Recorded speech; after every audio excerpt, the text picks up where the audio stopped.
Vous sauriez définir ce mot-là ? Commence par fa et qui finit par schisme ? C'est pas facile, hein. Et pourtant, il commence à y avoir un vrai consensus des historiens sur le sujet. Et enfin, pour proposer une vraie définition, je propose qu'on pose la question à l'historien spécialiste des extrêmes droites, Nicolas Lebourg. Le fascisme, il y a eu un très grand débat très longtemps autour de la définition du fascisme entre historiens, qui a pu même être assez vigoureux et assez violent parfois dans les mots qui étaient utilisés et dans les échanges.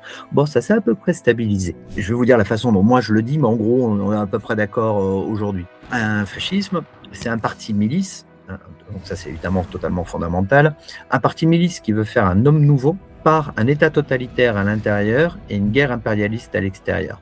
Vous voyez qu'on retrouve les éléments de l'extrême droite, qu'on retrouve les éléments de l'extrême droite radicale, mais définis d'une manière spécifique, évidemment, et avec les plus-values propres du mouvement fasciste.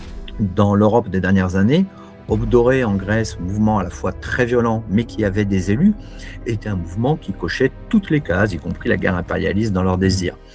Pour M. Trump, on n'y est pas encore. Je ne sais pas de quoi demain sera fait.